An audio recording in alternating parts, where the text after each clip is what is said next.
Once again, welcome to Marketing from the Stage. In this module, I'll recap everything from the previous modules and show you how to put it together to create a compelling speech and also how to handle your audience. The ability to move your audience to respond to your call to action is what makes a difference between a highly successful presentation and a mediocre speech. Wouldn't it be a waste if you gave a top-notch presentation but didn't make full use of it? If you did a good job, your audience would want more from you, and that's where a call to action comes in. Every speaker needs to learn how to use a call to action. The key to have a successful presentation is by getting your audience to involve and participate. The simplest and fastest way to have your audience participate in your speech is to use an icebreaker in the beginning of your presentation.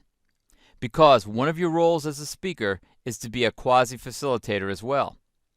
Keep in mind that the presentation is all about your audience, not about boasting your ego on stage. The purpose of having the presentation is to move your audience into taking action. Don't underestimate the importance of 100% engagement with your audience. You can begin the icebreaker session with a pair or group exercise. This will definitely help them to get to know each other and create a more relaxing atmosphere. Sometimes at the beginning of a presentation or seminar, the speaker will ask the audience to close their eyes and visualize. This is actually a process for the audience to relax and quiet themselves and prepare them for the presentation later. How to spice up your presentation and prevent it from getting dull and boring for your audience? Here's what you can do.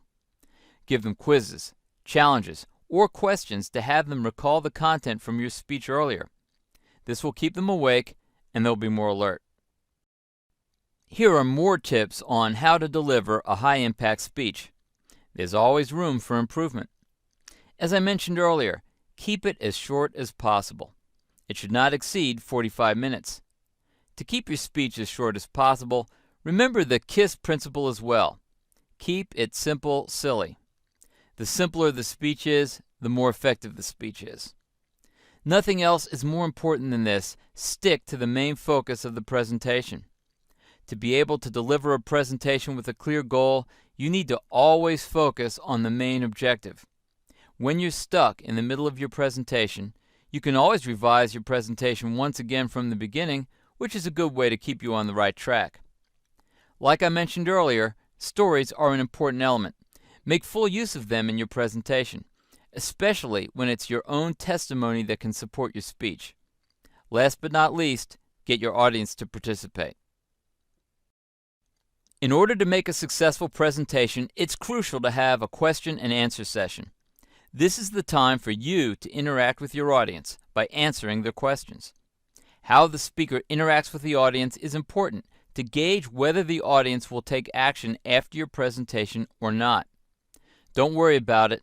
There are ways to handle this effectively. It's ideal to save your last 5 to 10 minutes for the Q&A session. You can mention this in the beginning of your speech to avoid interruptions in the middle of your presentation. Make use of this 5 to 10 minutes because answering questions from your audience helps you to build trust and establish your credibility as an expert in your field. During the Q&A session, it will be good to stay calm and listen to questions from your audience. Repeat the question after the audience asks. By doing this, you're sharing the question with the other audience in the room, as well as giving yourself some time to gather the answer for the question. The body language in this session is fundamental. Do not point at the selected member using your index finger. Instead, stretch your palm or thumb. Be aware of this. Pointing to your audience with your index finger might offend your audience. Unexpected things do happen in the Q&A session. You're probably wondering, what if I come across a difficult audience? If you receive an unrelated question, kindly explain to them that it's beyond the scope of your topic and then ask the person to take a seat. Don't forget about this. Each one of them is a potential customer. So be gentle and have patience when you're handling a difficult crowd. When you receive an argumentative question, answer it quickly and move on. There's no point arguing with an audience member when it comes to these kinds of questions. You're not in a debate session. Be courteous and professional to all of them. If someone asks you a question which you definitely know will require a long explanation, Tell them to come backstage after the speech to clear their doubts.